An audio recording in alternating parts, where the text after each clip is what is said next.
हरे कृष्णा। दंडवत प्रणाम सभी भक्तों को। हरे कृष्ण प्रभु। हरे कृष्ण प्रभु, दंडवत प्रणाम। हरे कृष्णा। हरे कृष्णा दंडवत प्रणाम। हरे कृष्णा वीर कृष्ण को, सुदान को। हरे कृष्णा प्रवीण दंड प्रणाम। हरे कृष्ण। हरे कृष्ण प्रभु जगन्नाथ प्रणाम। तो हम प्रयास किए कि इसको जो लोग जूम में सुनना चाहते हैं वो सुन सकते हैं, मतलब ज्वाइन हो सकते हैं।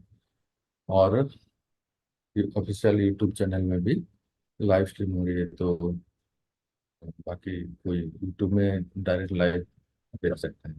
तो आइए शुरू करते हैं। बहुत दिनों के बाद हम सब भक्त मिल रहे हैं, विशेष करके अरब देश की यात्रा में थे, इसलिए क्लास नहीं हो पा रहा था।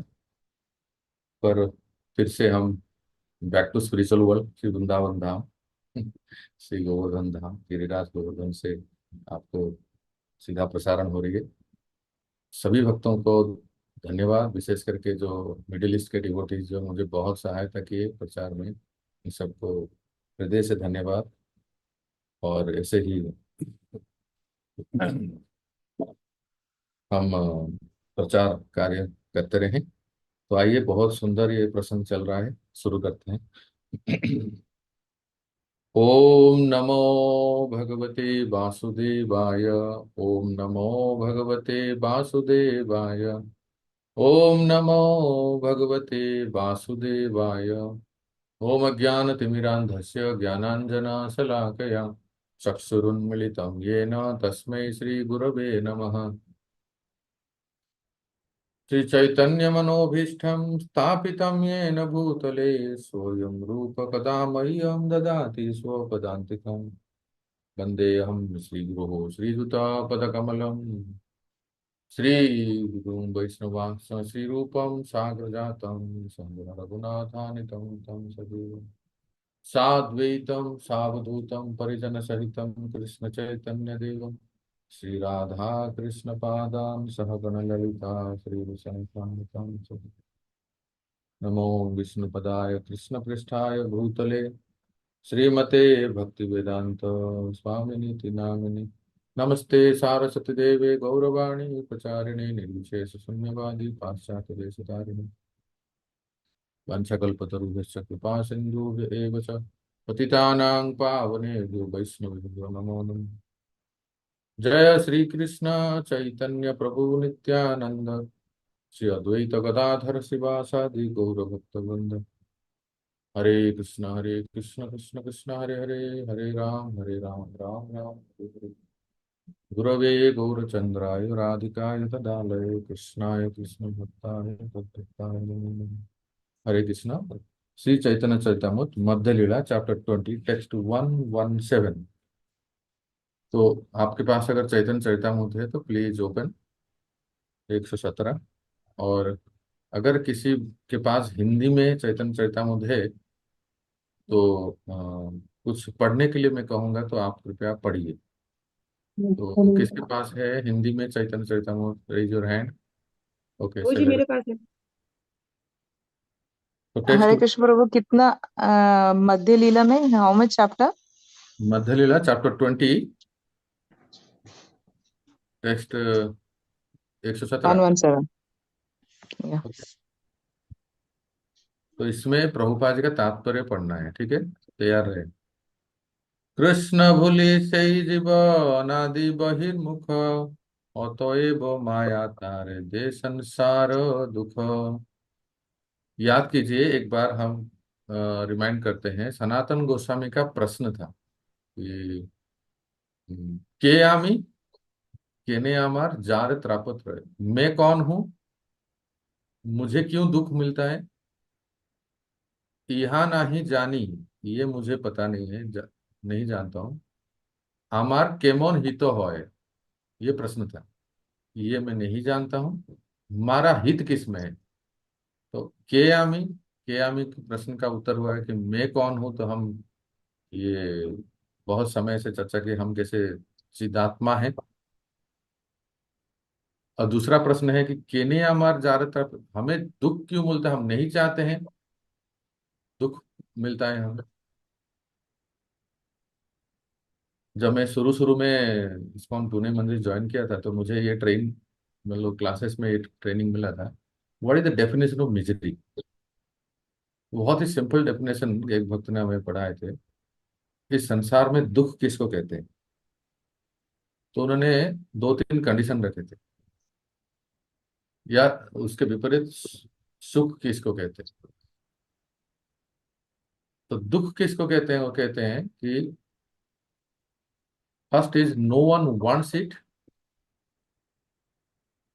First condition is no one wants it, कोई इसको चाहते नहीं है।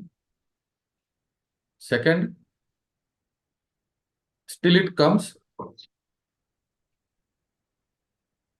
फिर भी यह आता है, आती है।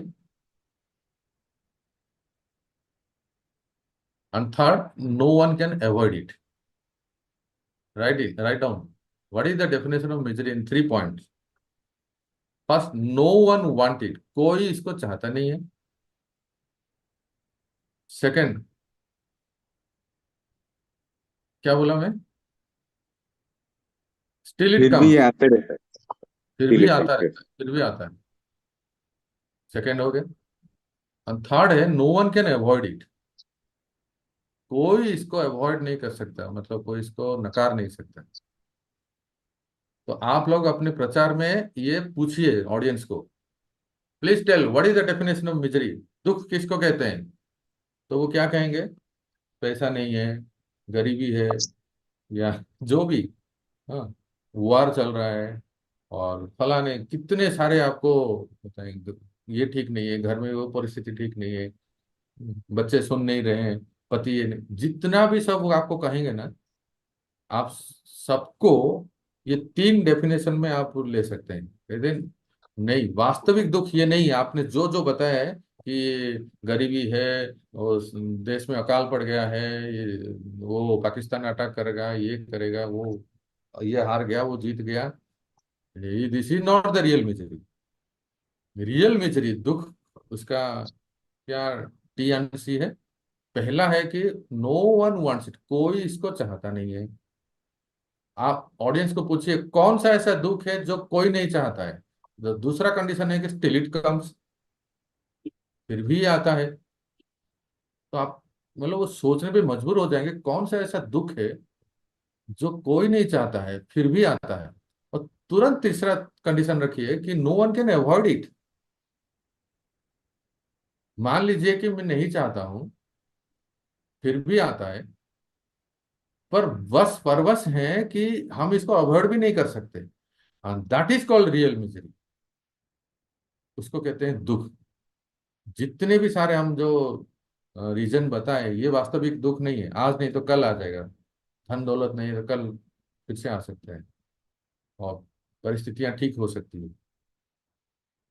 तो ये तीन क्राइटेरिया में कौन से दुख फिट होते हैं, कैन एनीवन गेस। ये तीन जो क्राइटेरिया है, उसमें कौन कौन से दुख इसमें फिट, वास्तविक दुख वही है। जन्म मृत्यु जरा व्याधि। एग्जैक्टली, जन्म मृत्यु जरा व्याधि, ये जो चार बेसिक मिजरी है। इसके अलावा अधिदैविक, अधिभौतिक और आध्यात्मिक, ये थ्री फोल्ड मिजरी, ये चार और ये तीन, यही वास्तविक मिजरी है, वास्तविक दुख है, जो कि ये तीन क्राइटेरिया में फिट होते हैं। No one wants it, still it comes, and no one can avoid it. Easy to understand, कोई भी इसको समझ सकता है। तो ये कह रहे हैं कि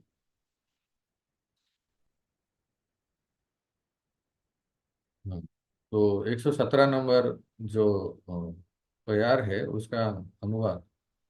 Forgetting Krishna, the living entity has been attracted by the external feature from time immemorial. Therefore, the illusory energy, Maya, gives him all kinds of misery in his material existence.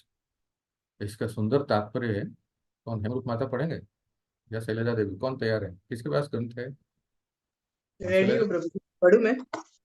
हाँ, आप पढ़िए, हेमरूप माता पढ़िए, फिर शैलजा देवी पढ़ेंगे। जब जीव कृष्ण के सनातन सेवक के रूप में अपनी वैधानिक स्थिति को भुला देता है, तब वह तुरंत माया के पाश में फंस जाता है। जीव मूलतः कृष्ण का अंश है, अतः कृष्ण की पराशक्ति है। उसे सूक्ष्म मात्रा में अचिंत्य शक्ति प्राप्त है, जो उसके शरीर के भीतर अचिंत्य रीति से कार्य करती है। किंतु जीव अपनी स्थिति भूलकर भौतिक शक्ति में स्थित रहता है। जीव तटस्था शक्ति कहलाता है, क्योंकि स्वभाव से वह आध्यात्मिक है, किंतु विस्मृति के कारण भौतिक शक्ति में स्थित रहता है। अतएव वह या तो भौतिक शक्ति या फिर आध्यात्मिक शक्ति में रहने में समर्थ है, और इसलिए वह तटस्था शक्ति कहलाता है। इस तटस्था शक्ति में स्थिति में रहते हुए कभी कभी वह बाह्य शक्ति माया से आकृष्ट होता है, तो यह उसके भौतिक जीवन का प्रारंभ है। जब यह भौतिक शक्ति में प्रवेश करता है, तब उसे काल की तिहरी माप भूत भूत वर्तमान तथा भविष्य प्रभावित करती है। भूत वर्तमान तथा भविष्य केवल भौतिक जगत में होते हैं, आध्यात्मिक जगत में ये नहीं होते। जीव शाश्वत है और वह इस भौतिक जगत की सृष्टि में पूर्व से विद्यमान है। दुर्भाग्यवश वह कृष्ण से अपने संबंध को भुला चुका है। यहाँ पर जीव की विस्मृति को अनादि कहा गया है, जो यह सूचित करता है कि यह अनंत काल से चला आ रहा है। मनुष्य को यह समझना चाहिए कि कृष्ण स्पर्धा करके भोग करने की अपनी इच्छा के फलस्वरूप ही वह इस भौतिक जगत में आता है। हरे कृष्ण। तो ये सब जो है हमने चर्चा किए थे पिछली क्लास में। इसका ही प्रभुपाद जी एक पॉइंट इसमें लिखा है, देखिए कि अ, इस भौतिक जगत में पास्ट प्रेजेंट फ्यूचर है ना, पर जो आध्यात्मिक जगत है वहाँ कोई ऐसे पास्ट प्रेजेंट फ्यूचर नहीं है। मतलब समझने में कितना इनकॉन्सिबल लगता है ना, अचिंत्य लगता है। जैसे मान लीजिए हम, भगवान करे हम सब आध्यात्मिक जगत चले जाएं, हरी हरी, है ना, वीर कृष्ण वो जगन्नाथेश्वरी माता चले जब यस हम प्रभु। हाँ, जब हम देखिए, जब जब जब हमारा स्वरूप प्राप्त हो जाता है, हम आध्यात्मिक जगत में चले जाते हैं, मतलब कृष्ण के लीला में पार्षद शरीर प्राप्त होता है, जो उनके लीला में पार्टिसिपेट करते हैं। जितना हमारा यहाँ का जो भी कुछ है ना, मैं कुछ हूँ, मैं कोई हूँ, मेरा कुछ है, मेरा कोई है, मैं बहरीन में या कतार में या दिल्ली में या पुणे में या भुवनेश्वर में रहता हूँ, या मैं किसी का पिता हूँ, मैं किसी का माँ हूँ, मेरा कोई बिजनेस है, मैं कुछ भी याद नहीं होगा, कुछ भी नहीं, नथिंग, इतना सा भी ट्रेस भी नहीं होगा, कुछ भी याद नहीं होगा। हमारा बस ऐसा लगेगा जैसे हम भगवत भगवत धाम में हम जब जाते हैं, जाएंगे ना, तो वो, हमको हमें याद भी नहीं होगा कि कब कभी हम भौतिक जगत में थे। मतलब जैसे अनादि काल से सदा के लिए हम कृष्ण के साथ हैं। यद्यपि हम कृष्ण के तटस्थ शक्ति हैं, उनके मार्जिनल पोटेंसी हैं, और इस जगत में है अनादि काल से, लेकिन ये आध्यात्मिक जगत स्वरूप शक्ति का प्रभाव ही ऐसा है, वहां कोई समय का प्रभाव नहीं है जिसके हम कहेंगे कि हाँ पीछे थे, अभी नहीं थे, अभी भौतिक जगत में आ गए, फिर चले जाएंगे तो हमें ये सब भौतिक जगत का दुख कष्ट क्लेश याद आएगा कि मैं कितना दुख भोग रहा था भौतिक संसार में, पापा मम्मी बन के, क्या क्या बन के, नथिंग। हमारा जो सॉफ्टवेयर ना पूरा इरेज हो जाएगा, हम अपने स्वरूप में रहेंगे। कभी हमारे ऐसे ख्याल भी नहीं आएगा कि कभी हम भौतिक जगत में थे। ऐसा लगा कि नित्य हम लीला में ही हैं। जैसे कोई स्वप्न देखता है, स्वप्न में उसने बहुत कुछ देखा, मैं कहाँ कहाँ गया था, दुबई गया था, पता नहीं कहाँ कहाँ गया था, घूमा इधर उधर, सब एंजॉय किया, सब एंटरटेनमेंट हुआ, सब कुछ हुआ। फिर जब नींद खुला तो देखा कि बिस्तर में है, तो 4:30 बजे मंगल आरती में जाना है कि नहीं। तो ये जो जो स्वप्न में हम देखे थे, ये तो मैं पूरा दुनिया घूम के आ गया। हाँ, ये इसका कोई कोई संबंध ही नहीं है हमारी वर्तमान जीवन। बस वही फिर से सुबह उठो, फिर साधना करो, फिर जॉब पे जाओ, फिर टिफिन पैक, फिर माताएं जो है रोटी कपड़ा मकान बनाने में सब लग जाएंगे। तो इसी में ही जैसे हमारा ये जीवन है ना, बिल्कुल वैसे ही जैसे जिस समय हम भगवत भगवत धाम जाएंगे, यहाँ की इतना सा भी याद नहीं आएगा किसी को। हमारा जो स्वरूप है, ऐसा लगा कि हम कृष्ण के साथ नित्य हैं, जो जिस स्वरूप में, कोई सखी है, कोई सखा है, कोई सहचरी, कोई मंजरी, कोई दास, कोई वात्सल्य रस में जो जैसा है ना, वो सब एक नित्य जीवन है।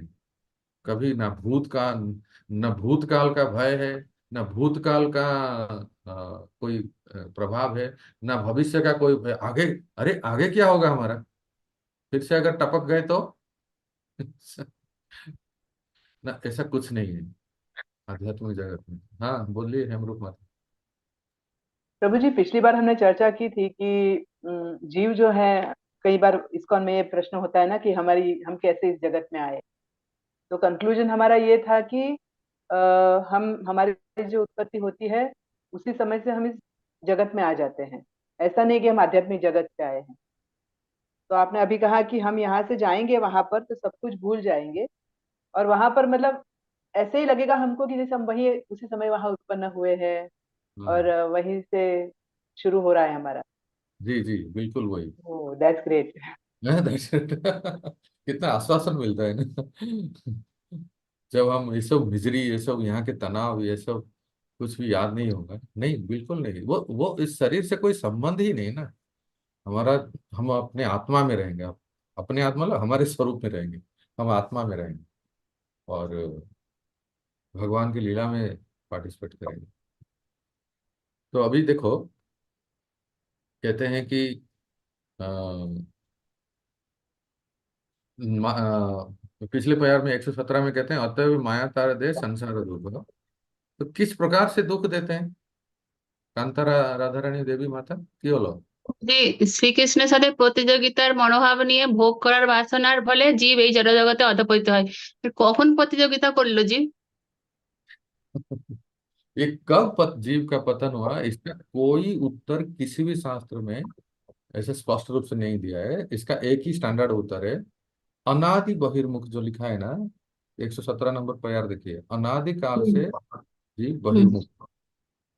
तो अनादि शब्द का अर्थ ही ये है कि इसका कोई समय निर्धारित नहीं है। तो अभी और आगे हम पढ़ेंगे, क्लियर होगा। हाँ, कोई डेट, कोई टाइम, कोई निर्धारित समय नहीं है। जगन्नाथेश्वरी। हरे कृष्ण, एक कंफ्यूजन है, पूछूं प्रभु जी? हम्म। प्रभु जी, जैसे मैंने सुना क्लास में कि हम लोग तटस्थ शक्ति है, और मतलब हम लोग कभी धाम में थे ही नहीं। हम लोग कभी धाम में थे ही नहीं, यहीं से ही हम लोग उत्पन्न हुए हैं और बहिर्मुख हो गए, माया देवी को देखा और बहिर्मुख हो गए। तो इसमें हमारी क्या गलती कि हमने कृष्ण को नहीं देखा और माया देवी को देखा? हम तो भगवान के अंश है ना, हमने तो मतलब कोई गलती की नहीं थी। जो पहले सामने है उसको देख लिया। देखो ऐसा है, जब यह शास्त्र कहते हैं कि अनादिकाल से जीव बहिर्मुख है, कृष्ण बहिर्मुख है, तो अनादिकाल से भगवान श्री कृष्ण है, अनादिकाल से जीवात्मा है, अनादिकाल से माया है, और अनादि समय से दो प्रकार के जीव हैं, एक नित्य मुक्त है और एक नित्य बद्ध है। तो अ, जो तटस्थ शक्ति जीव है, उसमें अ, समय का निर्धारित तो नहीं है, पर कई सृष्टि और प्रलय हो चुके हैं, और जब से भगवान है तब से जीवात्मा है, और तब से ही बहिर्मुख जीव है। और मतलब तब से ही एक हमारा जो आकर्षण भौतिक शक्ति के प्रति है, अगर नहीं होता तो हमारा आकर्षण आध्यात्मिक शक्ति के प्रति, स्वरूप शक्ति के प्रति होता है, तो हम आध्यात्मिक जगत में रहते हैं। अनादि समय से हमारा, क्योंकि जो जो एक अणु स्वतंत्रता जीव के पास है, जो एक भगवान के अंश होने के नाते भगवान का एक देन है, उस अणु स्वतंत्रता के वजह से अनादि काल से जीव भौतिक जगत के प्रति जो उन्मुख होते हैं, तो वो अनादि समय से हम लोग, मतलब सरल भाषा में कहते हैं, हमारी बनावटी ही ऐसी है कि बहिर्मुख हुए हैं भौतिक जगत के प्रति। पर बाय नेचर, क्योंकि ये कृष्ण से हैं, कृष्ण की शक्ति है, इसीलिए हो चुके हैं, पर कृष्ण की तरफ होना, कृष्ण उन्मुख होना भी पोटेंशियल है। जैसे यहाँ प्रभुपाद लिखते हैं, the living entity is called the marginal energy because by nature he is spiritual, but by forgetfulness he is situated in the marginal energy. ये जो अभी माता ने पढ़ा अभी तात्पर्य में देखिए आप, स्वरूप से हम भगवान के हम आध्यात्मिक हैं, हम स्पिरिट है, स्पिरिचुअल। पर अनादि काल से जो भौतिक जगत के प्रति जो आकर्षण हुआ, बहिर्मुख हो गए, इसलिए हम वो भूल गए, बस याद दिलाना है। इसलिए प्रभुपाद प्राय कहते हैं इस उदाहरण को देख के, अब कैसे आए, कब आए, इसका अगर हम जड़ में जाएंगे, इसके रूट में जाएंगे, तो बहुत इसमें एक नेटवर्क है, बस जो हम जब हमें प्राप्त नहीं होता है। पर वेद वेदांत कहिए, चाहे जैसे हम चैतन्य चरितामृत के पढ़ते हैं, जो कि जीव गोस्वामी के षड संदर्भ का सार है, उससे ये समझ में आता है कि ये बहिर्मुखता अनादिकाल से हुई है, और बस अभी उन्मुख होना है। फिर जो आप जो कह रहे हो ना कि जो जब भी हुआ है, इसका तो कोई ट्रेस ऑफ टाइम नहीं, टाइम का ट्रेस नहीं है। जब भी हुआ है, अणु स्वतंत्रता जो कहते हैं, जो फ्री विल है, उसके वजह से जो बहिर्मुखता हुई है और भौतिक जगत के प्रति आकर्षण हुई है, जिसके वजह से हम सदियों से यही है। और भी क्लियर होगा जैसे जैसे हम आगे पढ़ेंगे ना, सारे प्रश्नों के उत्तर मिलेंगे। तो अभी देखते हैं कि 118 में कहते हैं, दंड कैसे मिलता है जब, हाँ ठीक है, जो बहिर्मुख हो गए, हम भौतिक संसार में हैं, कैसे दंड मिलता है? कभू स्वर्ग उठाए, कभू नरके डुबाए, दंड जने राजा जेन नदी ते चुबाए। एक उदाहरण देते हैं कविराज गोस्वामी, पढ़िए शैलजा देवी, अनुवाद। हरे कृष्ण प्रभु जी, दंडवत प्रणाम। भौतिक अवस्था में जीव कभी उच्चतर ग्रह मंडलों में तथा भौतिक समृद्धि तक ऊपर उठा दिया जाता है, तो कभी नरक में डुबो दिया जाता है। उसकी अवस्था ठीक उस अपराधी जैसी है जिसे राजा पानी में बारंबार डुबोए और निकाले जाने का दंड देता है। तात्पर्य तात्पर्य। प्रभु, तात्पर्य बृहदारण्यक उपनिषद 4.3.16 में कहा गया है, असंगो ही अयम पुरुषः। जीव सदा भौतिक जगत के कलमश से मुक्त होता है। जो व्यक्ति भौतिक जगत द्वारा दूषित नहीं होता और कृष्ण को अपने स्वामी के रूप में नहीं भूलता, वह नित्य मुक्त कहलाता है। दूसरे शब्दों में, जो भौतिक कलमश से सदा मुक्त है, वह नित्य मुक्त कहलाता है। नित्य मुक्त जीव सनातन काल से कृष्ण का भक्त रहा है और उसका एकमात्र प्रयास कृष्ण की सेवा करना होता है। इस तरह वह कृष्ण की नित्य दासता को कभी नहीं भूलता। जो भी जीव कृष्ण से अपने नित्य संबंध को भूल जाता है, वह भौतिकता में लिप्त होता है। भगवान की दिव्य प्रेमा भक्ति से विहीन होकर वह सकाम कर्मों के फलों के अधीन हो जाता है। जब वह सांसारिक पुण्य कार्यों के कारण स्वर्ग लोक जाता है, तो वह अपने आप को उचित स्थान पर पाता है, किंतु जब उसे दंडित किया जाता है, तो वह सोचता है कि वह ठीक स्थान पर नहीं आया। इस प्रकार भौतिक प्रकृति जीव को पुरस्कृत करती है और दंडित भी करती है। जब जीव भौतिक रूप से ऐश्वर्यवान होता है, तब प्रकृति उसे पुरस्कृत कर रही है, और जब वह भौतिक दृष्टि से चिंताग्रस्त रहता है, तब भौतिक प्रकृति उसे दंड दे रही है। ठीक है। हाँ, तो देखिए एक प्रश्न है, जब ये दुख और दंड माया देवी देती है, तो एक प्रश्न स्थापित होती है। बड़ा अच्छा प्रश्न है, सुनिए ध्यान से। प्रश्न ये है, श्री कृष्ण, हाँ, ऑल ऑस्पिशियस है, मंगलमय है, श्री कृष्ण सत्यम शिवम सुंदरम, मंगलमय है, और माया उनकी ही शक्ति है, माया श्री कृष्ण की शक्ति है। और जब श्री कृष्ण इतने मंगलमय हैं, शुभ हैं और सुंदर हैं, तो उनकी शक्ति माया ऐसे क्रूर कैसे हो गई? हाँ, इतना ऐसा लगता है जैसे इतने क्रूर है, वो इतना अमंगल है, और इतना दंड क्यों देती है, इतना कष्ट क्यों देती है? वो भी तो श्री कृष्ण की तरह वैसा होना चाहिए ना, वो प्रेमी होना चाहिए बहुत, और बहुत हितैषी होना चाहिए। तो है ना, बड़ा अच्छा प्रश्न है ना Varshana Devi? Hare Krishna, very Dandapana. So nice to see you again. काफी टाइम बाद।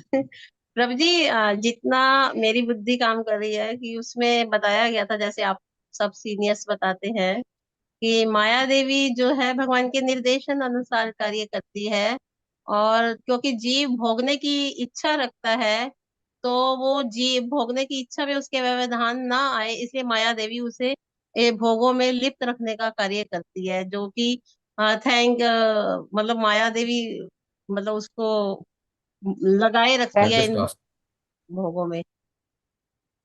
हाँ सुनिए, माया इस देवी का जो सर्विस है ना, माया देवी इतना क्रूर क्यों है, माया देवी इतना कष्ट क्यों देती है, हमें भुला क्यों देती है, और हमें इतना दुख क्यों मिलता है?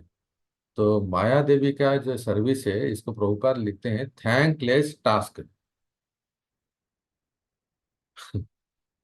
अब पता नहीं उसको हिंदी में क्या कहेंगे, रोहिणी माता बता सकती प्रभु जी धन्यवादहीन। है। धन्यवादहीन सेवा। ऐसी सेवा है जिसको कोई धन्यवाद नहीं दे। तो देखिए, यही है कि राजा कभी अपने प्रजाओं को, उसमें से कोई जो अपराधी है उसको दंड देता है ना? रोहिणी माता बोलिए। राजा कभी अपराधी को दंड देता है, राजा तो कभी राजा तो क्रूर हुआ ना। हाँ, बोलिए। नहीं नहीं, भगवत गीता में लिखा है ना, जैसे कि राजा इसलिए दंड देता है, उसका जो मृत्यु होता है तो वो क्या अपने कर्म फलों से बच जाता है। तो राजा कभी क्रूर नहीं होता, वो न्याय करके ठीक उसको सजा देता है या माफ करता है, जो भी जैसा उसका कर्म होता है। एग्जैक्टली, उसकी शुद्धि के लिए है। बस। और आगे उसका अधोपतन भी नहीं होगा। आप सब जितने यहाँ बैठे हैं, मैक्सिमम जो भी माताएं मदर्स हैं, क्या क्या कभी आपने अपने बच्चों को फट ये शासन किए हैं बचपन में? तो कोई यस देखेगा प्रभु तो क्या कहेगा? कांता रानी, राधा रानी बच्चे को दंड दे है? जी, यस प्रभु जी, बहुत खूब खूब मेरे जी। अब मैं कभी आपके घर गया और मैं देखा कि कांता राधा रानी देवी माता या जगन्नाथेश्वरी माता, अब तो उनके बच्चे बड़े हो गए सब। हाँ, बड़े हो गए। ये माता जी कितने क्रूर है, अपने बच्चे को इतना इतना जोर से लाफा मारा, इतना जोर से थप्पड़ मारा।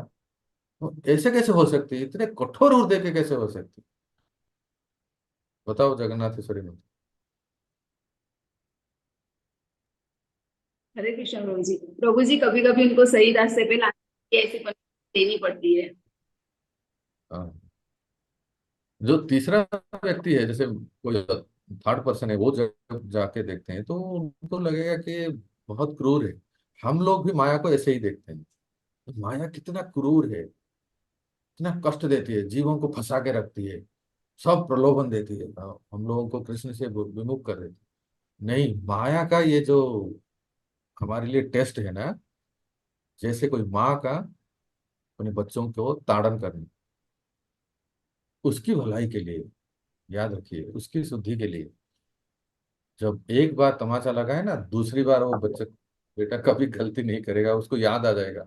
हाँ, कि ऐसा अगर कभी करें, कभी पिताजी के वॉलेट से पैसा निकाले तो माँ का थप्पड़ मिलेगा।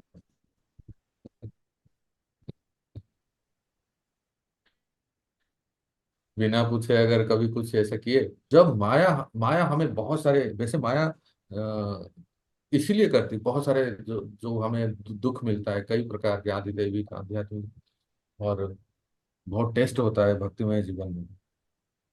किसी समय यदि बड़ी भारी विपत्त में पड़ जाए, भयानक दुख में फंस जाए, ऐसा क्यों होता है? ताकि एक बार तो कभी जीव मंदिर आए, भगवान के पास आए, हे प्रभु, आर्तो अर्थात जिज्ञासु ज्ञानी, यही तो कहते हैं ना, 4 प्रकार के लोग आते हैं भगवान के शरण में। और हमारे श्रीमान गौरांग प्रभु कहते हैं इस कलयुग में तो आर्तो आर्तो महा आर्तो सुपर आर्तो यही लोग आते हैं, बाकी कोई नहीं आते, तो कम है। जितने भी भगवान के शरण में आते हैं सब इस प्रकार के, किसी ना किसी को कुछ लगा है, तो कम से कम भगवान के शरण में आते हैं। तो जीव के चित्त में जब इस प्रकार की भावना जगाते हैं तो इसी को ही माया का दंड कहा जाता है। हम जैसे बहिर्मुख जीव को कृष्ण की तरफ करना, कृष्ण को उन्मुख, कृष्ण उन्मुख करना, ये आप अपने, हम सब अपने जीवन में एक एक घटना को देख सकते हैं। अगर उस दिन वो नहीं होता तो आदमी यहाँ भक्ति में नहीं होता, अगर उस दिन वो ऐसा नहीं होता, हम तो भोग करने के लिए हमारा मन में ऐसा था ऐसा, लेकिन समहाउ वो इतना व्यफल हो जाता है, हमारा प्लान सब चौपट हो जाता है, और बाद में हम सोचते हैं कि ऐसा क्यों हुआ। तो शायद भगवान चाहते हैं कि हम एक स्टेप उनकी ओर आगे बढ़े, इसलिए माया इस तरह तरह के जो कष्ट विपत्ति आती है। तो आ, मंगलमय की शक्ति द्वारा कभी भी किसी का अमंगल नहीं हो सकता। भगवान मंगलमय है, मंगल भवन अमंगलहारी, और माया उनकी शक्ति है, तो माया कभी अमंगल हो ही नहीं सकती। उद्देश्य के द्वारा ही कार्य के दोष, उद्देश्य क्या है कि उसके उद्देश्य है कि सब जीव को कृष्ण के तरफ लेके आए, इसलिए वो दंड जैसा प्रतीत होता है।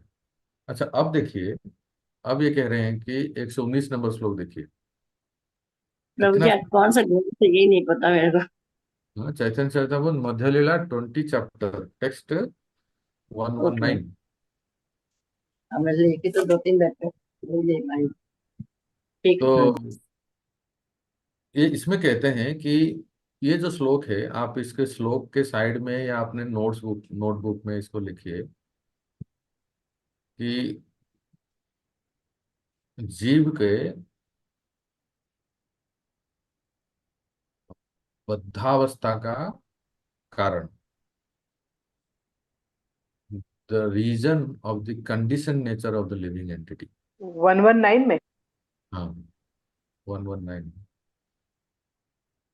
एक सीक्वेंस है एकदम इस श्लोक में, ये भागवतम से लिए हैं कविराज गोस्वामी। भयं द्वितीय अभिनिवेशत स्यात् ईसात अपेतस्य विपर्जय अस्मृति, अस्मृति जहां लिखा है ना उसको अंडरलाइन कीजिए, make it underline. This is the reason of our condition. अस्मृति, आपको कोई पूछेगा ना, आप कैसे कह सकते हो कि हमारी कृष्ण कृष्ण से कृष्ण को भूल गए, कृष्ण का स्मरण नहीं रहा, कहाँ लिखा है? तो ये बोलिए, ये श्लोक 11.2.37 से अस्मृति शब्द है। इसी से हम प्रमाणित कर सकते हैं कैसे हम अनादिकाल से संसार में बहिर्मुख हैं। तन्मायया तो बुध आभजेत्तम भक्त्यैक येषां गुरुदेवतात्मा। तो इसमें देखिए, थोड़ा श्लोक को समझ लेते हैं। कहते हैं कि देखिए, भयम द्वितीय अभिनिवेशतस्य, परमेश्वर से विमुख जीव को माया के कारण स्वरूप की विस्मृति होती है। पहला पॉइंट है। अगर आप हिंदी लिख सकते हैं तो फटाफट लिखिए, परमेश्वर से, मैं बस उसका अनुवाद कर रहा हूं, परमेश्वर से विमुख जीव को माया के कारण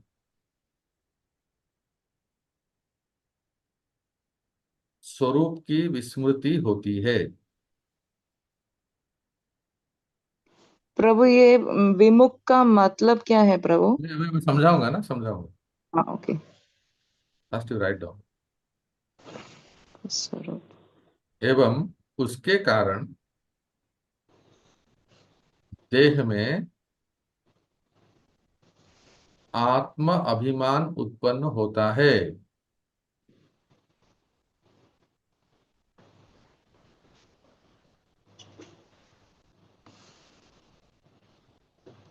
देह इंद्रिय आदि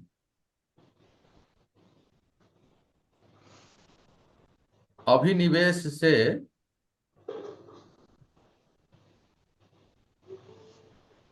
अभिनिवेश से ही भय उत्पन्न होता है।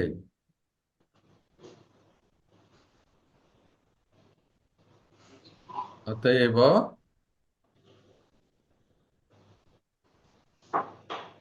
ज्ञानी व्यक्ति 1 minute. गुरु में देवता बुद्धि और प्रियता बुद्धि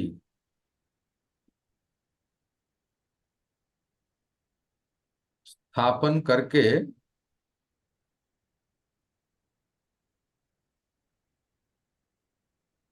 अव्यभिचारिणी भक्ति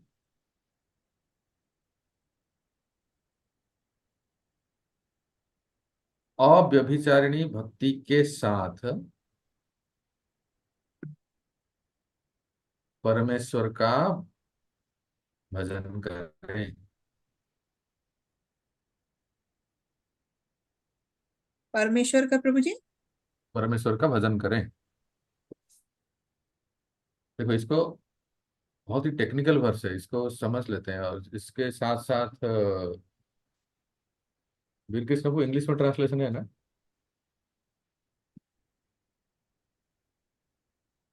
हरे कृष्णा प्रभु, बुक नहीं है मेरे पास अभी। अच्छा अच्छा, ठीक है, तो मैं ही पढ़ लेता हूँ। इंग्लिश में है कि इसके पास? Yes, Prabhu, I have, Prabhu. You can read the translation. When the living entity, Prabhu, this one second. Oh God. or should I read? खाली टेक्स्ट टेक्स्ट तो मैं वेदव्यास से पढ़ सकता हूँ। When the living entity is attracted by the material energy, which is separate from Krishna, he is overpowered by fear. Because he is separated from the Supreme Personality of Godhead by the material energy, his conception of life is reversed. In other words, instead of being the eternal servant of Krishna, he becomes Krishna's competitor. This is called Viparyo Smriti. To nullify this mistake, one who is actually learned and advanced worships the Supreme Personality Of Godhead. of Godhead by unalloyed devotional service. As his spiritual master, worshipful deity and source of life, he thus worships the Lord by the process of unalloyed devotional service. तो इसमें देखो, एक है बहुत ही अभी आप जो अनुवाद लिखे ना, उसको आप देखते जाइए, कैसा सीक्वेंस है, कैसा इस नेटवर्क में हम फंस जाते हैं। सबसे पहला वाक्य है, परमेश्वर से विमुख जीव को माया के कारण स्वरूप की विस्मृति होती है। तो प्रश्न होता है कि हाँ, जगन्नाथेश्वरी माता, जैसे आपके मन में प्रश्न होता है, पूछते हैं ना कि स्वरूप की विस्मृति हमें क्यों होती है? वाई वी फॉरगेट आवर स्वरूप? दिस इज द आंसर, कि परमेश्वर से हम विमुख हो गए। वो हम लोग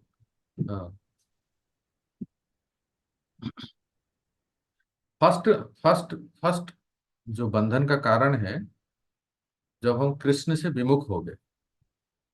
और विमुख हो गए अर्थात आंसर ये है कि माया के जगत जो है, माया के प्रति आकर्षित हो गए।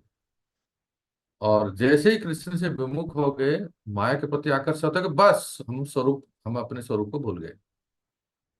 ओके, स्वरूप विस्मृति। हरे कृष्ण प्रभु, वो विमुख वर्ड का मीनिंग क्या है प्रभु? विमुख मतलब divert. Okay. So we are completely divert our Attention from Krishna. From Krishna. Or you can say Prabhupada is written here, which is separate from Krishna. Yes, divert. वो कृष्ण থেকে দূরে है ना? हाँ. So the first point is that we are diverted from Krishna. हम कृष्ण से विमुख हो गए. We are attracted towards Krishna, and this is इसी से हम कृष्ण की विस्मृति में फॉरगेटफुलनेस, और इसके कारण जब हम अपने स्वरूप की विस्मृति हो गई, हम कृष्ण के नित्य दास हैं, हम कृष्ण के कुछ लो जो अंश हैं, ये जब हम अपने स्वरूप को विस्मृति हो गए, फिर क्या हुआ? बिकॉज ऑफ दैट देह में आत्म अभिमान उत्पन्न होता है। द सीक्वेंस इज एक के बाद दूसरा। देह में आत्म अभिमान उत्पन्न होता है। इस that means we are in bodily concept of life. हमारा स्वरूप का विस्मृति हो गया, तो उसका उसका नतीजा क्या हुआ? What is the consequence? We became totally into bodily concept. मैं माँ हूं, मैं पिता हूं, मैं राजा हूं, मैं भारतीय हूं, मैं कुछ हूं। फिर ये मेरे हैं, ये मेरे हैं, ये मेरे हैं, ये मेरे हैं। ये जो देह और देह के संबंध में आत्म अभिमान हो जाना, इसका कारण ये है कि हम कृष्ण से विमुख हो गए, फॉरगेटफुलनेस ऑफ कृष्ण। अच्छा, जब आत्माभिमान होता है तब क्या होता है? Then the third third conditioning, देह इंद्रिय आदि आत्म अभिनिवेश से भय उत्पन्न होता है। देखो सीक्वेंस कैसा है। When we are engrossed in our in bodily concept of life, means me and mine, कि मैं, मेरा शरीर, हाँ, मेरे बच्चे, मेरे खानदान, मेरे वंश, मेरा परिवार, मेरा देश, मेरा ये सब मैं और मेरा में जब we are totally engrossed in our bodily conception, then the result is fear. तब भय उत्पन्न होता है। प्रत्येक व्यक्ति को संसार में एक भय रहता है कि हमारे साथ क्या होगा, मेरे बच्चों का क्या होगा, मेरे पति का क्या होगा, मेरे पत्नी का क्या होगा, मेरे घर का क्या होगा, मेरे परिवार का क्या होगा। ये जो फियरनेस आया कहाँ से है? भय कहाँ से आता है? क्योंकि हम सबसे पहले कृष्ण से विमुख हो गए, we forget Krishna, and second is that we are engrossed in bodily concept, इसीलिए भय उत्पन्न होता है किसी भी परिस्थिति में, है ना। अच्छा, उसके बाद क्या होता है? ये तीन सीक्वेंस है, फिर से एक बार रिपीट करता हूँ।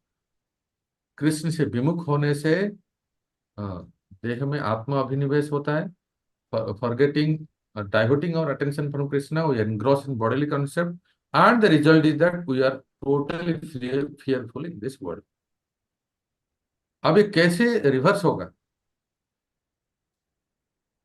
द रिवर्स जो है अभी नेक्स्ट सेकंड लाइन में कहते हैं, अतएव, जैसे आपने लिखा, ज्ञानी व्यक्ति, द लर्नड पर्सन। अभी एक्शन प्लान सुनिए, क्या करना है? गुरु में देवता बुद्धि एंड प्रियता बुद्धि। तो गुरु देवतात्मा, इसमें दो वर्ड आया है ना। गुरु गुरुदेव, हम लोग कहते हैं गुरुदेव। देव मतलब क्या है? गुरु, लिखिए, worshipable lord first, and second is very dear, प्रिय, और आत्मा सुपर सोल। अतएव ज्ञानी व्यक्ति को गुरु में, हमारे जो आध्यात्मिक गुरु है, स्पिरिचुअल मास्टर है, ही साक्षात हरि है, उनमें देवता बुद्धि, साक्षात हरि बुद्धि, और क्या, प्रिय भी है। साक्षात हरि के साथ साथ प्रिय भी है। गुरुदेव इज डियर टू अस, हमारे बहुत प्रिय है। इस बुद्धि को स्थापना करके, और प्रिय आत्मा भी कहते हैं ना, देखो, गुरु देवता आत्मा। तो गुरु एक तो देवता हो गया, अर्थात वो हरि के समान है, और आत्मा का अर्थ है वो प्रिय। जैसे आत्मा हम सबको प्रिय है, वैसे वो प्रिय है। गुरु के प्रति देवता बुद्धि और प्रियता बुद्धि करके क्या करना है? कहते हैं भक्ति एसम, श्लोक में कहते हैं अव्यभिचारिणी भक्ति की, अर्थात अन्याभिलाषिता शून्य भक्ति, केवला भक्ति या शुद्ध भक्ति से हम भगवान की भक्ति करें, तब ये जो तीन सीक्वेंस है ना, ये माया का बंधन छूटेगा।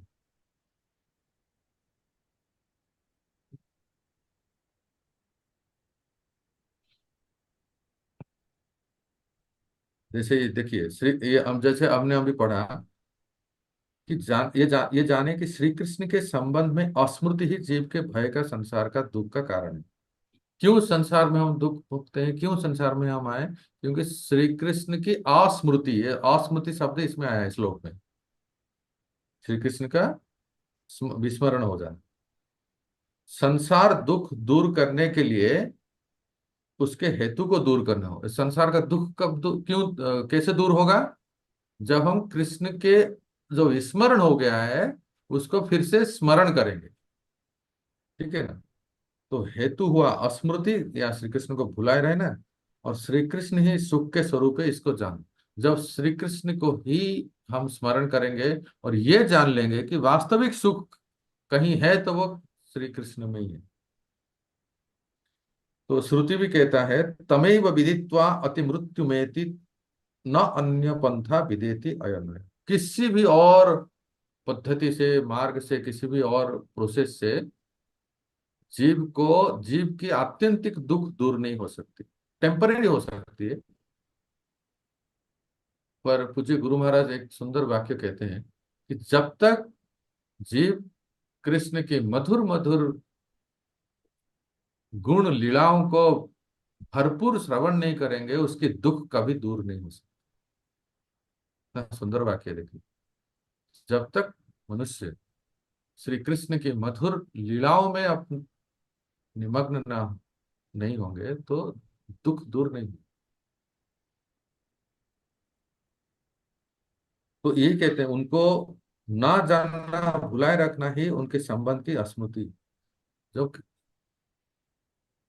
देखो ये कहते हैं स्मृति, अर्थात हम उनको नहीं जाने या उनको भूल गए या नहीं जानते हैं, यही स्मृति। तो इसको रिवर्ट करेंगे, इसको विपरीत करेंगे कि जब वो, इसलिए हम उनको उनके बारे में जाने, उनकी कथाओं को, उनके उनके उनके स्वरूप को, उनके लीलाओं को, उनके गुण को जब हम जानेंगे तो फिर कृष्ण स्मरण हो जाएगा। फिर जब कृष्ण स्मरण होगा तो फिर दुख दूर हो जाएगा। इस स्मृति को दूर करने का और कोई भी उपाय नहीं। जैसे प्रकाश, लाइट ऑन होते ही अंधकार दूर हो जाता है, इसी से शास्त्रों में कहा है कि स्मर्तव्यम सततम विष्णु विस्मर्तव्यम न जातुचि। विधि और निषेध, सदैव श्री कृष्ण का स्मरण करें, कभी विस्मृति ना हो। ये प्राय आपने सुना होगा, सततम सततम स्मर्तव्य विष्णु विस्मर्तव्य न जातुचि। एक इतना सिद्धांत के बीच में एक छोटा सा एक पद सुनाता हूँ, सुनिए, थोड़ा सा हल्का होने के लिए। बहुत बहुत सिद्धांत सुनने से गर्म हो जाता है ना। तो हमारे यहाँ ब्रज में एक सुंदर पद गाते हैं इसी सिद्धांत को ही। कई बार जो है ना, बड़े बड़े ऊंचे सिद्धांत भी वैष्णव लोग सुंदर पदों में उसका सार बता देते हैं। वैष्णव गीत में, भजन में वो कहते हैं, ब्रज के नंद लाला श्री राधा जी के सावरिया, सब दुख दूर हुए जब तेरा नाम लिया। ब्रज के नंद लाला श्री राधा जी के सावरिया, सब दुख दूर हुए जब तेरा नाम लिया। कितना सुंदर भाव है ना। जैसे ही हम ठाकुर जी के नाम लेते हैं, महामंत्र गाते हैं और कथा सुनते हैं, कीर्तन करते हैं, कि हम लगा कि जैसे इतने समय तक हम संसार को ही भूल गए। ये बहुत सुंदर कविता है। कभी ऑनलाइन के माध्यम से तो नहीं होता है, कभी आपके सामने आएंगे तो कुछ म्यूजिकल इंस्ट्रूमेंट के साथ इसको गाएंगे तो आपको अच्छा लगेगा। और बस ट्रेलर दे दिया आपको, असली पिक्चर बाद में रिलीज करेंगे, ठीक है। तो देखिए अभी बंधन का तो बहुत सुन लिए, अब लास्ट में एक सुंदर प्यार देखिए। अब इसका मुक्ति का उपाय बताते हैं कविराज गोस्वामी, टेक्स्ट 120 में देखिए। साधु शास्त्र कृपाय यदि कृष्ण उन्मुख হয়, সেই জীব নিস্তরে माया ताहारे छाड़े। कितना सुंदर प्यार है कि लिखे इस प्यार के सामने किसका उत्तर है। सनातन गोस्वामी ने प्रश्न पूछा था, केमोन हितो है, मेरा किस प्रकार हित होगा, इसका उत्तर ये प्यार है। ठीक है, प्रश्न समझ लीजिए, मेरा मंगल किस में होगा, हित किस में होगा। सनातन गोस्वामी के इस प्रश्न का उत्तर श्रीमन महाप्रभु देते हैं। अनुवाद पढ़िए, कहाँ गए शैलेजा देवी। 120। हरे कृष्ण प्रभु जी। मैं पढ़ूं प्रभु जी? हाँ हरे कृष्ण प्रभु जी। हाँ, पढ़ लीजिए। यदि कोई बद्ध जीव किसी ऐसे साधु पुरुष की कृपा से कृष्णा भावना भावित हो जाता है, जो उसे शास्त्रों का उपदेश देता रहता है और उसे कृष्ण भावना भावित होने में सहायता देता है, तो वह बद्ध जीव माया के पाश से मुक्त हो जाता है, क्योंकि माया उसे छोड़ देती है। तात्पर्य पढ़े प्रभु? तो कहते कैसे होगा शैलेजा देवी, कैसे हित होगा हमारा, हमारी मंगल हमारी हित कैसी होगी, बताओ। कृष्ण जब भावना तो पढ़ा जब आपने। गुरु कृपा से। हम्म, साधु शास्त्र कृपा है। हाँ, साधु, हम्म गुरु साधु और शास्त्र की कृपा से जब हम कृष्ण की तरफ होते हैं, कृष्ण उन्मुख होते हैं, तब ये जो अभी हम सुन रहे थे कि कैसे कैसे हम नेटवर्क में फंसे, हाँ, इससे फिर हम मुक्त हो सकते हैं। आगे हम आएगा ये प्यार, मैं बस पढ़ लेता हूँ, ये प्यार आगे आएगा, आप नोट कर लीजिए। सीसी मध्य 22.18, चैतन्य चरितमृत मध्य लीला 22 चैप्टर टेक्स्ट 18 में ये आएगा। तो इसमें क्या कहते हैं, ताते कृष्ण भजे करे गुरु रो सेवन, माया जाले छूटे पाए कृष्ण रो चरण।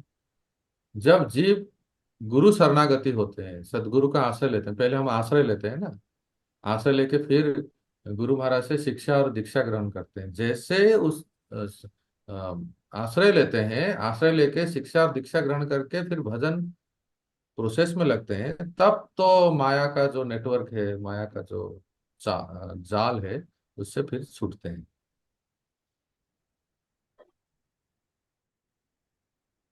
तात्पर्य का जो सेकंड पैराग्राफ है। हाँ, मनुष्य भक्ति में अग्रसर हो रहा है या नहीं, यह जानने की यही परीक्षा है।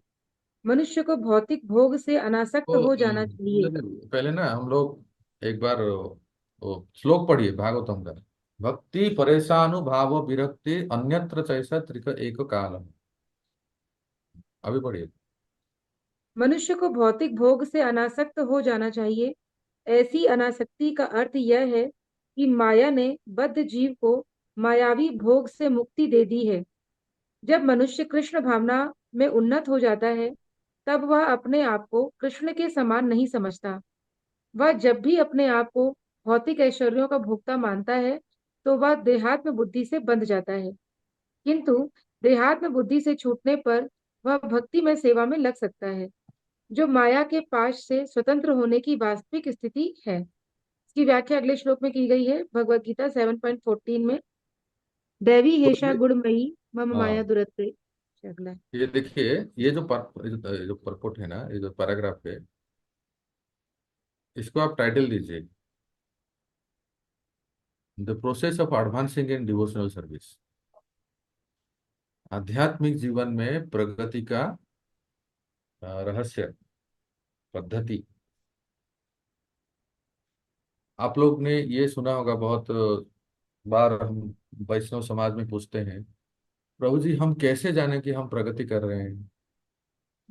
है ना, बहुत कॉमन क्वेश्चन। तो क्या टेस्ट है, कौन से बैरोमीटर है जिससे हम जाने कि हमारा एडवांसमेंट हो रहा है, हमारा प्रगति हो रहा है। ये वो श्लोक है जिसका आंसर है 11-42, आपने जो पढ़ा अभी। भक्ति परेशान भाव विरक्ति अन्यत्र चैसा त्रिक एक काम। क्या कि जब हम भोजन प्रसाद लेते हैं, तो उस भोजन प्रसाद लेते समय तीन कार्य, तीन इसका तीन परिणाम होता है। भोजन लेते समय ही किसी भी व्यक्ति को सबसे पहला क्या है, भूख मिटता है। दूसरा क्या है, स्वाद लगता है, टेस्ट आता है।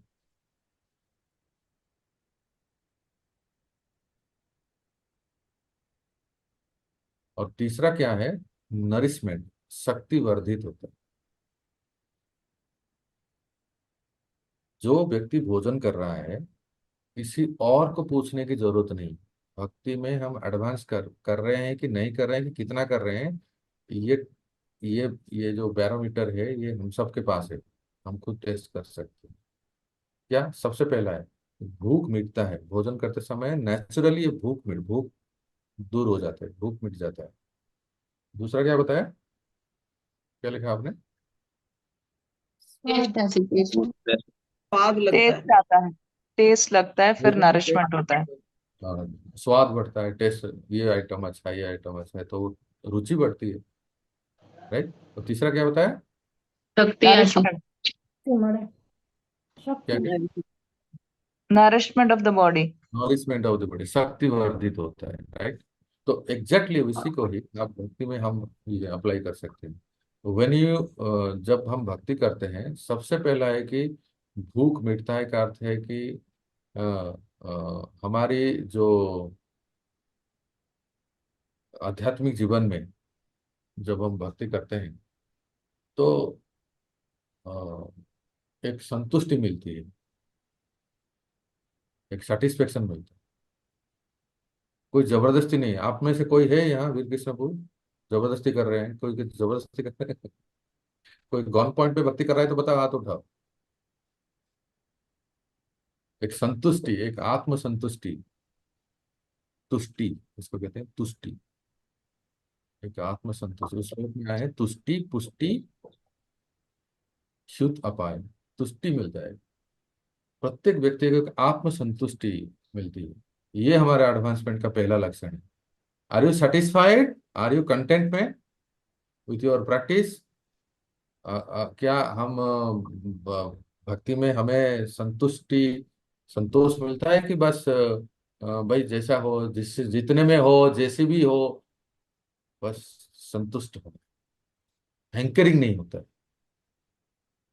तृष्णा नहीं बढ़ती है, बस ये करना है उसके बाद ये करना है उसको। फिर क्या भक्ति की अगर अभी तक हम असंतोष हैं? Any situation with any person with any condition, we all should be satisfied, thinking that this is nothing but the intervene of Supreme Lord. भगवान की हमारी हर परिस्थिति में हस्तक्षेप है जिससे हम संतुष्ट हो सकते। तुष्टि हो गया, एक लक्षण है एडवांसमेंट का। पुष्टि क्या है? पुष्टि का अर्थ है नरिशमेंट। नरिशमेंट का अर्थ क्या है? आपको और करने की इच्छा होती है। जैसे प्रभुपाद कई बार कहते हैं, why only 16? After 16 you like to chant, that is loving rounds. अरे प्रभु जी, 16 माला की हरी हरी 16 माला की मारा मारी चल रही है हमारी, आप कह रहे हो कि पुष्टि। जब हमारी ये स्थिति आ जाए कि नाम अनवरत चलते रहे, दर्शन करने की तड़प हो, फ्राइडे का क्लास कब हो ऐसी आकांक्षा हो, कब हम कथा सुने, कब हम भगवान के बारे में जाने, ऐसी जब लालसा हो, ललन हो, लालच हो, तो समझ लीजिए कि कुछ कुछ तो हो रहा है ना रोहिणी माता, कुछ कुछ होता है ना। हाँ, कुछ कुछ होता है, ऐसे होता है। इसका मतलब नरिशमेंट हो रहा है, पुष्टि हो रहा है कि और सुनने की, और सेवा करने की। स्वाभाविक, कोई बताए नहीं रहे, हम अपने से ही कुछ सेवा करने की, कुछ अधिक नाम जप करने की, या तो फिर कोई व्रत करने की। अभी एकादशी व्रत आ रहा है, खाना पीना टोटल बंद। तो ये सब जो है ना, स्वाभाविक रूप से करना। आरती है, भागवत पढ़ने की, ठाकुर जी के श्रृंगार करने की, भोग बनाने की, ये सब ऑटोमेटिकली ये सब हो जाता है। तुष्टि हो गया, पुष्टि। तीसरा क्या है सुनिए, लिखिए। जैसे जैसे भोजन करते ही भूख मिट जाता है, वैसे भक्ति करते ही तीसरा लक्षण क्या है? भूख मिटने का अर्थ क्या है? कैन एनीवन से गेस? भौतिक सेंस हाँ, ग्रेटिफिकेशन भौतिक आकर्षण, सेंस ग्रेटिफिकेशन, वो वितृष्णा लगने लगती है हमें, और वो एंजॉय, मटेरियल मटेरियल एंजॉयमेंट अच्छा नहीं लगता है। वही जो पुराने गाने, तो ये सब कुछ अच्छा नहीं लगता। हाँ, सुनते ही हमारे एंटीना ऑन हो जाता है, ये कौन सा था 90s का, ये सब अच्छा नहीं लगता है। फिर भले कोई जीते हारे, बस मतलब 2020 में कौन जीत रहा है कौन हारा है, या भारत के राजनीति में कौन जीता कौन हारा, ठीक है, चलता रहता है, कभी ये कभी वो कभी कोई, पर उससे प्रभावित नहीं होते हैं।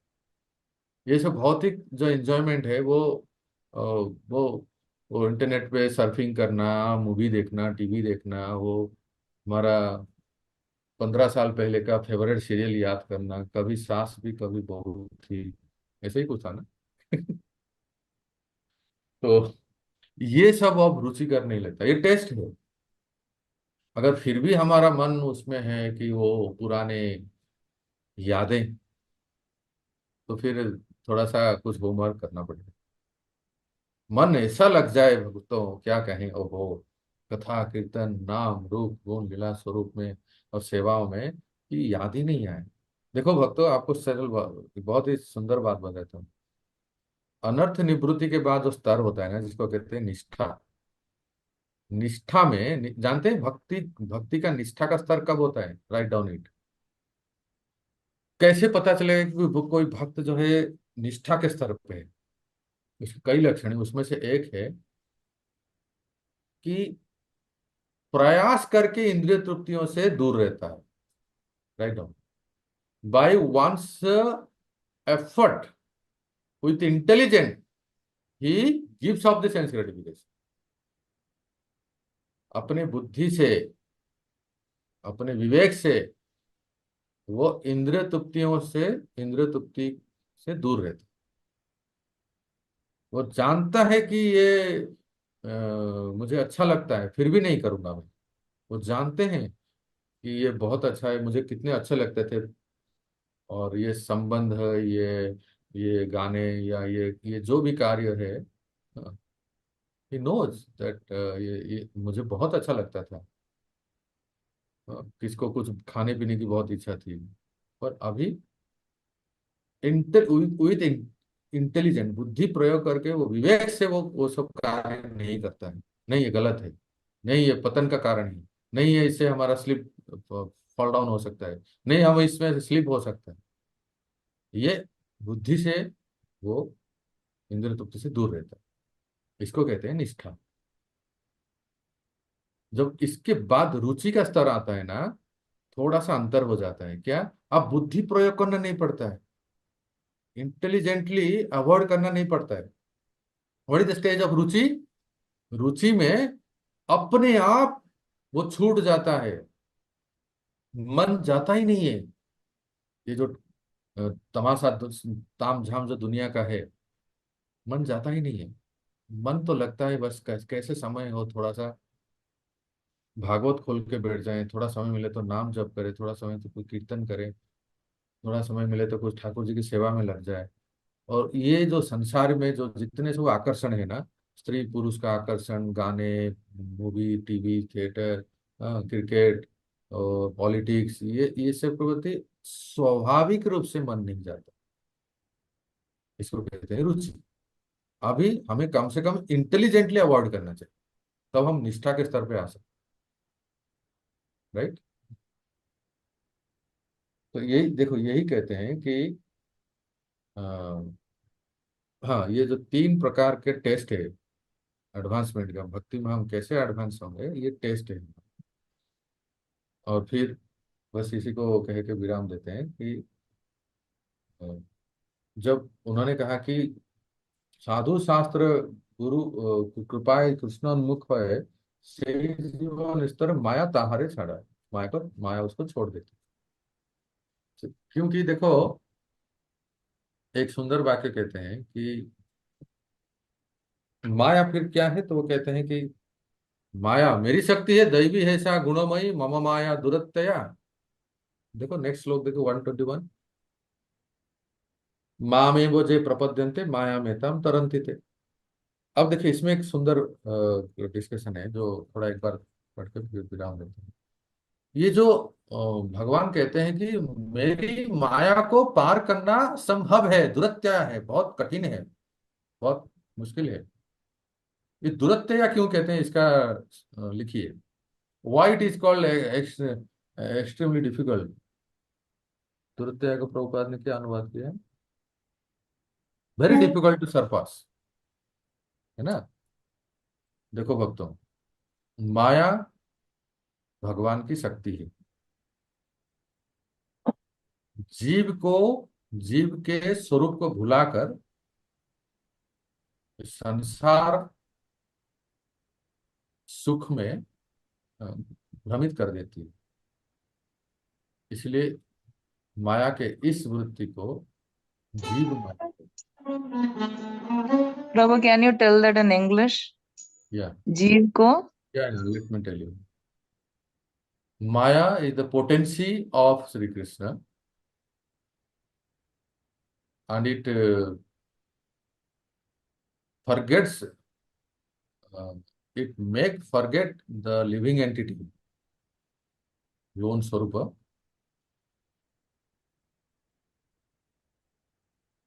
and let them attracted towards the material nature.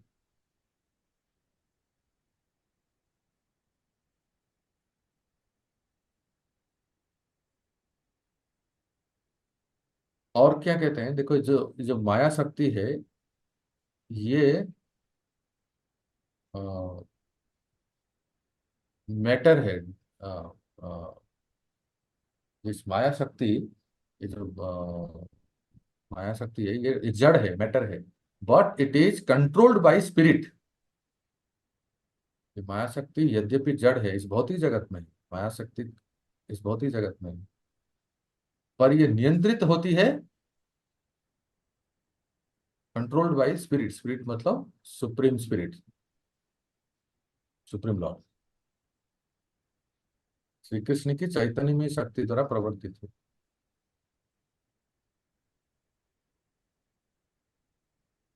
Maya shakti is the external energy of supreme lord. माया शक्ति कृष्ण की बहिरंगा शक्ति है।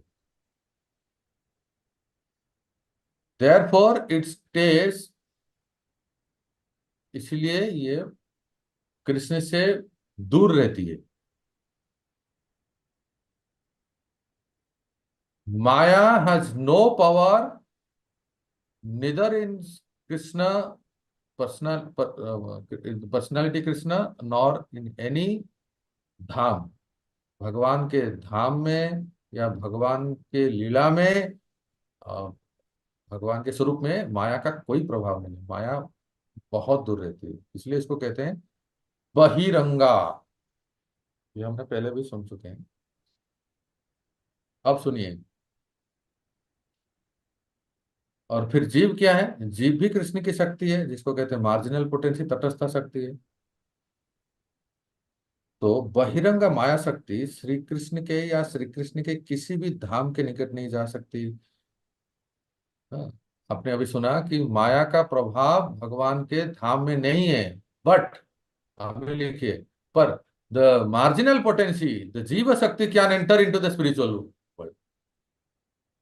ये एक विशेषता है। जीव शक्ति भगवत धाम में जा सकती है, पर माया शक्ति नहीं जा सकती। जीव शक्ति तटस्थ होने के कारण तो भगवत धाम में श्री कृष्ण के निकट जा सकते। कौन कौन कौन जीव शक्ति भगवान के स्वरूप में जा सकती, भगवान के निकट? कहते हैं कि जो श्री कृष्ण की सेवा में लगे हैं, श्री कृष्ण के आश्रय में है, हाँ, उनमें माया शक्ति का प्रभाव नहीं होता। पर जो श्री कृष्ण के सेवा में नहीं है, कृष्ण की भक्ति में नहीं है, उनके लिए माया शक्ति कैसा है? या देवी सर्वभूतेषु अष्टभुजा शक्ति रूपेण संस्थिता। जो भक्ति, जो भगवत भक्ति में नहीं है, उनके लिए माया शक्ति अष्टभुजा दुर्गा देवी।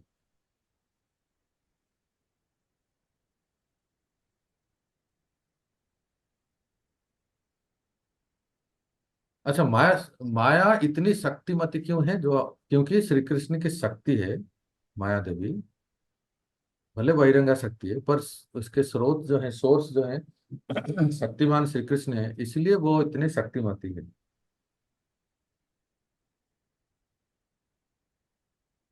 नाउ अभी जो मैं कह रहा हूँ थोड़ा इसको समझने का प्रयास करें कि माया इतनी शक्तिमती क्यों है।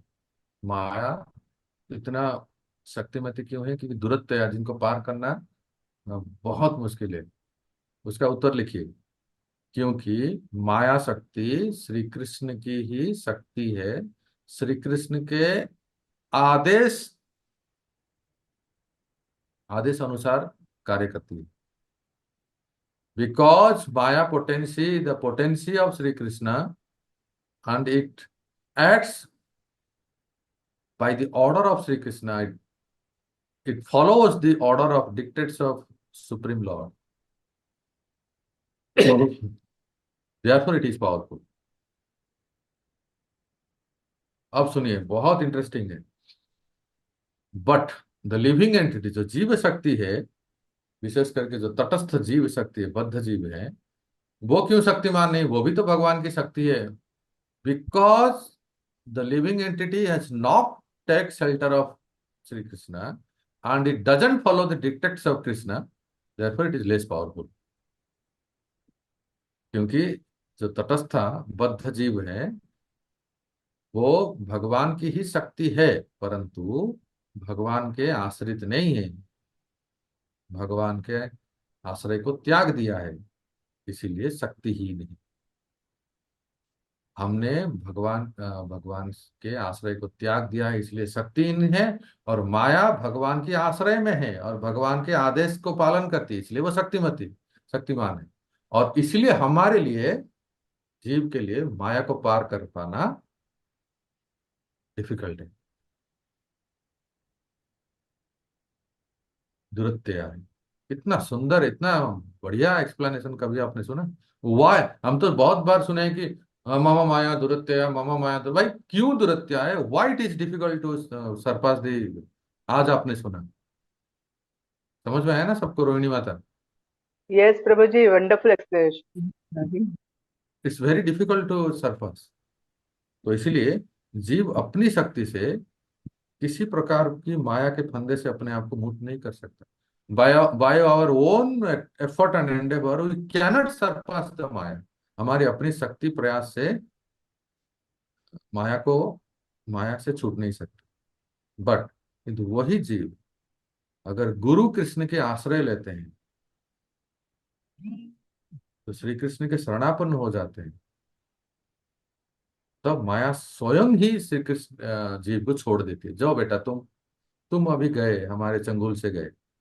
क्यों? क्योंकि इस जीव ने गुरु कृष्ण के शरण लिया है, मेरे स्वामी की शरण लिया है, मेरे स्वामी की शरण लिया है, इसलिए इस जीव को वो छोड़ देती है। क्योंकि जो ही जीव सर्वभाव से श्री कृष्ण के शरणापन्न होता है, और फिर बहिरंगा माया शक्ति का प्रभाव कम होने लगती है। और सुनिए, इतने आसानी से नहीं छोड़ती है, टेस्ट करके छोड़ती है। वो नहीं चाहती कि मेरे प्रभु के धाम में एरे गहरे नट्टू खेरे लफंगे लोफर सब लोग जाएं। इसलिए बहुत शुद्ध करके, भाई कहाँ कहाँ मन अटका हुआ है, बताओ बताओ माता जी, प्रभु जी, हमारा मन कहाँ कहाँ अटका हुआ है? माया देखती है, हाँ हरे कृष्णा तो चल रहा है, पर उसमें मन में कौन बैठा है जिसके लिए मुझे नींद ना आए गाना गाते हैं? हाँ, ये पूरी तरह से परीक्षा लेती है हमारी। बोलते हैं जीवा से तो बस, पर जब तक पूरी तरह से हमारा चित्त शुद्ध हो जाए और हाँ, देखे बिना रहा नहीं जाए, बस एक निश्चित कर ले कि यही हमारे सब कुछ है, तो माया धीरे धीरे जो है ना छोड़ती है। नहीं तो एकदम से नहीं छोड़ती है, धीरे धीरे छोड़ती है। तो इसलिए कहते हैं कृष्ण तोमार হয় যদি बोले एक बार, माया बंध होते कृष्ण तारे करे न पार। ये आएगा 22वें अध्याय में, 22 चैप्टर में प्यार है बहुत। जब जीव ये कह देगा हाँ कि बस बहुत हो गया प्रभु, मैं थक गई हूँ, मैं थक गया हूँ इस संसार के और सांसारिक संबंध और इन सब की इच्छाओं को पूर्ण करते करते करते। बस मेरी यही इच्छा है, क्या कि मोर यही अभिलाष वृंदावने दियो वास। क्या करोगे आके वृंदावन में आके? दुकान खोलोगे? हैं? क्या करोगे दुकान वृंदावन में आके? तो कहते ना ना ना, नयने हरिव सदा जुगल रूप राशि। बस इस दो नयन में राधा श्याम सुंदर का दर्शन करो। दर्शन ही करोगे तो और भी कुछ करोगे?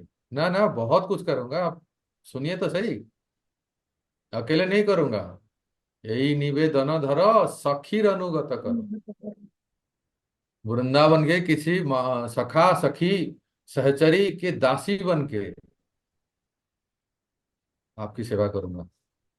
और आपसे बस यही मांगती हूँ, करो निजो दासी, मुझे अपने दास बना दो, मुझे अपनी दासी बना दो। भक्तिविनोद ठाकुर बोलते हैं, छोड़ पुरुष अभिमान आज हाँ होई, ऐसे करके क्या हाँ, हमारा पूरा। मुझे दास बना कर रख लेना भगवान तुम्हारे चरणों में। मुझे दास बना कर, भगवान करे जब आप मंदिर में जाते हो, जब मंदिर मार्जन करते हो, ठाकुर जी के बर्तन साफ करते हो, ठाकुर जी को श्रृंगार करते हो और बेटी ड्रेस बनाते हो, ब्रज वृंदावन में आते हैं, तो यही मन, इसी मन से आना कि मुझे बस कभी गिरिराज के तलहटी में झाड़ू मारने का सेवा मिल जाए, बरसाने जाऊं तो बरसाने के धाम में जितने लोग हैं उनसे मैं मांग के सेवा करूं, बरसाने धाम की सेवा करूं। ये भाव जब तक नहीं आएगा भक्तों, और ठाकुर जी की कृपा नहीं मिलती। इसलिए इस दैन्य भाव से हमारे सारे आचार्य इस दैन्य भाव से भक्ति करते हैं और गुरु साधु वैष्णव की कृपा की याचना करते हैं और भगवान के धाम में आते हैं, या तो फिर जो भी वास करते हैं उन वो भी नित्य नियमित रूप से दंडवत प्रणाम और नित्य, कहते हैं ना, मेरा ये नित्य सेवा है। हम कुछ ऐसी सेवा करें कि वो नित्य सेवा हो, मतलब मेरा ये नाम जप इतना जप करना, ये सेवा करना, ये मेरी नित्य सेवा है, किसी भी हालत में कभी कम नहीं हो सकती। इसको कहते हैं निष्ठा। राधे राधे, हरे कृष्ण। बहुत समय हो हरे गया। कृष्ण। या प्रभु, आई जस्ट हैड, ये नित्य सेवा बोला तो क्या सिर्फ वो जपा के बारे में है, या it can be anything like whatever seva we like making garland, yes, कुछ जो स्थिर से हम कर सकते हैं? Nice question. सी माता जी, नित्य सेवा means like everyone those who are initiated, जो लोग दीक्षा लिए हैं, जो लोग दीक्षा लेने वाले हैं, उनके लिए तो नियमित रूप से जप करना, regular prescribe number of rounds, वो है एक। दूसरा नियम का पालन करना, वो भी है। पर उसके अलावा आपने जो कहा है ना, हम में से प्रत्येक भक्त को एक कोई सेवा चुन लेनी चाहिए कि आप हम्म। अपने घर में, आपके आपके घर में अपने ठाकुर जी हैं, तो उनके लिए उनको श्रृंगार करना या उनको भोग लगाना या उनके लिए माला बनाना, ये आपकी नित्य सेवा है। जैसे एक ओके उदाहरण, प्रभु। एक एग्जाम्पल देता हूँ, क्या आप में से सब जानते हैं इसको? मैं पूछूंगा तो आप बता देंगे। बताइए, सनातन गोस्वामी की नित्य सेवा क्या है? गोवर्धन। एग्जैक्टली, उनकी नित्य सेवा थी। भोजन। इतना भी वृद्ध हो गए थे, उम्र हो गया था, बुढ़ापा आ गया था, फिर भी गिरिराज की परिक्रमा करना नित्य सेवा थी। बाकी तो वो जप करना ये सब तो है। उसी तरह से आप सब भी ठाकुर जी के लिए कुछ ऐसा सेवा चुनिए कि जो किसी भी स्थिति में वो आप करेंगे, आपका वो आपको धरोहर है, वो होगी आपकी नित्य सेवा। ठीक है, तो आपके घर में हो सकता है, आपके मंदिर में हो सकता है, कोई किसी का नित्य सेवा बुक डिस्ट्रीब्यूशन हो सकता है, किसी की नित्य सेवा बनाना भी हो सकता है। अब प्रयास बाकी करें के लोग नित्य म्यूट कर सेवा को लीजिए प्लीज। किसी भी परिस्थिति में हम ही करें। और कभी ऐसे बाहर जाना हुआ या कभी एकदम से अस्वस्थ हो गए तो कोई और कर लिए तो ठीक है। अम्बरीश महाराज के बारे में आप सुने होंगे, देखो छोटी सी बात बताता हूँ, विराम देता हूँ। अम्बरीश महाराज नित्य सेवा था उनके ठाकुर जी को श्रृंगार की। ठीक है, नवदा भक्ति तो करते ही थे, और उनकी नित्य सेवा था अपने जो घर में जो ठाकुर जी है ना उनके श्रृंगार करना। एक दिन की बात है, अम्बरीश महाराज इतने अस्वस्थ हो गए, इतने अस्वस्थ हो गए कि वो उठ नहीं पा रहे थे, और अपनी सेवा को वो स्वयं करते थे, यहाँ तक कि अपनी रानी को भी नहीं देते थे, अपनी पटरानी, अपनी रानी को, अपनी अर्धांगिनी को भी नहीं देते थे। इतना सेवा में तल्लीन थे कि कभी उनको रानी की तरफ मन ही नहीं गया। मतलब कई बार तो ऐसा लगता है कि उन्होंने विवाह किया कि नहीं। आप लोग भी कई बार पूछते होंगे, प्रभु जी आपने शादी की कि नहीं, आपको याद है? तो अम्बरीश महाराज इसी इसी सेवा में तल्लीन थे, और उनकी रानी भी इतनी पतिव्रता थी, कभी उसने पति को पूछे ही नहीं कि आ, हरे कृष्ण प्रभु जी, हम भी कोई है, याद है ना? ऐसा कभी उन्होंने पूछा भी नहीं। और बिल्कुल अपने पति को जो भी चाहिए, जैसा अनुकूल सेवा के लिए जो जो जरूरत है, वो उनको सहायता करते थे। एक दिन की बात है, अम्बरीश महाराज बहुत अस्वस्थ हो गए, बीमार हो गए, इतने अस्वस्थ हो गए कि अपनी नित्य सेवा ही छूट गई उनका। वो कर ही नहीं पाए, और बिस्तर से उठ नहीं पाए। अब उनके पत्नी को लगा अब क्या करें, उन्होंने मुझे मना किया था, देखो मेरी सेवा मैं ही करूंगा, तुम मत करना।